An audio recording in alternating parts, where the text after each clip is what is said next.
O grupo de pesquisa em circo, o Circos FEF Unicamp, em parceria com o curso de Arte e Mídia da UFCG, apresenta o Pod Circos, uma série de podcasts sobre diferentes produções acadêmicas, científicas e artísticas que buscam ampliar nossa comunicação com a comunidade.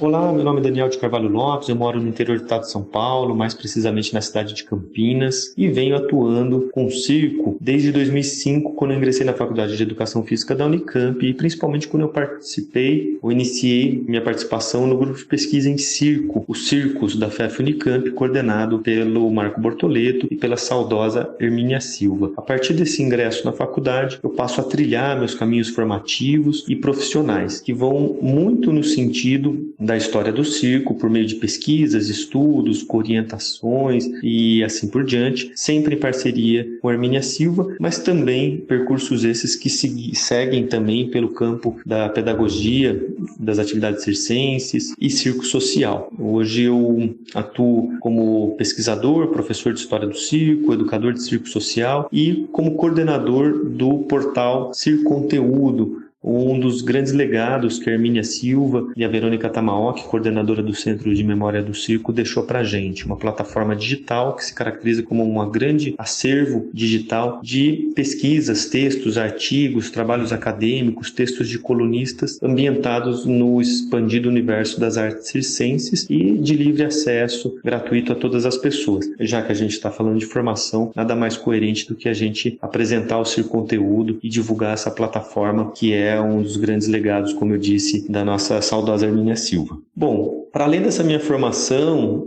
que se inicia na Faculdade de Educação Física da Unicamp, eu segui por uma formação de mestrado, doutorado, sempre em parceria com a Hermínia Silva, formações essas ambientadas, obviamente, no campo da história do circo, principalmente na história do circo no Brasil do século XIX e numa variedade de temas que orbitam pelas histórias do circo no Brasil. E, além disso, busquei uma formação ampla, para além da formação acadêmica, que obviamente é muito importante, mas que o circo exige uma formação que trafegue pelos mais diferentes campos. Nesse sentido, eu passei, desde a época da graduação, a participar de cursos, palestras, seminários, espetáculos, convenções de circo, para ampliar meu repertório circense, ampliar minha cultura circense. Hoje que eu julgo que foram formações fundamentais para mim e que eu continuo sistematicamente adotando enquanto processos formativos. Participar de absolutamente tudo o que eu consigo relacionado ao universo do circo. Seja um espetáculo, seja uma palestra, ou uma convenção, ou mesmo um encontro de malabarismo de colegas que se reúnem na praça. Essas múltiplas formações dialogam com algo que caracteriza o circo, que é justamente a multiplicidade, ser uma expressão artística atravessada por múltiplos saberes, por múltiplas formas de realização. A formação nesse âmbito não poderia ser, portanto, diferente. Acredito que é dessa maneira que a gente consegue, como a Hermínia falava, aumentar nossa caixa de ferramentas circense, ampliar nossa cultura circense e promover as artes circenses de forma cada vez mais ampla, como ela é, e também de forma mais robusta, mais consistente, por meio da apreensão dos múltiplos saberes circenses. Também, nesse sentido, algo que foi fundamental para mim, apesar de trabalhar num campo talvez mais teórico, que é o da história do circo, mas que para mim é essencial, seja para o campo da história e principalmente para a minha formação e atuação como educador de circo social, é ter experimentado, vivenciado, ter o corpo atravessado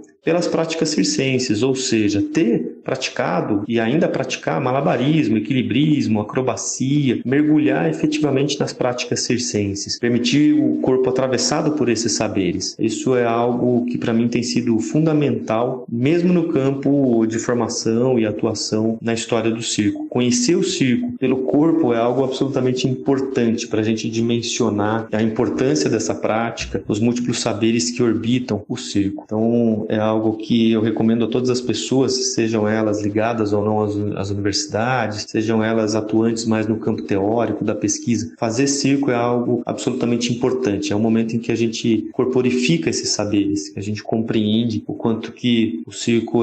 é uma expressão artística absolutamente complexa, infinita, e preenchida de múltiplos saberes. Outro elemento para mim que é importantíssimo, eu não poderia me abster de falar, é o quanto que é necessário, do meu ponto de vista, que a gente acesse, conheça, converse com as mestras e mestres circenses do Circo Itinerante de Lona. São pessoas que partilham muitos saberes e que vivenciaram e vivem até hoje um modo de organização e produção espetacular que é base para muitas das coisas que a gente hoje vê de circo. O Circo Itinerante de Lona, essas pessoas carregam, portanto, saberes que são base para muito do que a gente hoje encontra de espetáculos circenses, modos de organização e produção espetacular circense. Portanto, conhecer essas memórias, conhecer essas pessoas é algo que, como eu havia mencionado, amplia nosso repertório circense, aumenta a nossa caixa de ferramentas e nos dá uma dimensão mais ampla, mais profunda e mais sensível do expandido campo das artes circenses, evitando dessa maneira segmentações entre seria um circo tradicional e um circo contemporâneo. Eu acredito que nos nossos processos formativos a gente precisa mergulhar em todas essas opções de fazer circo. Nesse sentido, não poderia deixar de falar e de promover o Centro de Memória do Circo em São Paulo, uma instituição, para mim, é um patrimônio das artes circenses na América Latina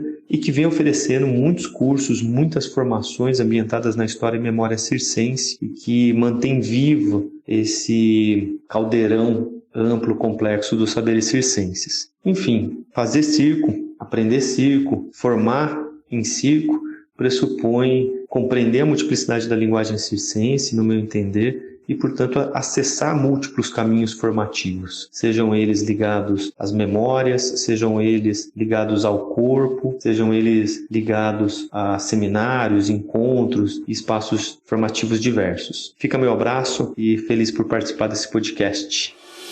Obrigada pela atenção. Continue acompanhando o nosso podcast em outras publicações no Instagram, @circusfef, e na página oficial na web, Circos Unicamp, em parceria com Arte Mídia UFCG, pesquisando o ensino do circo.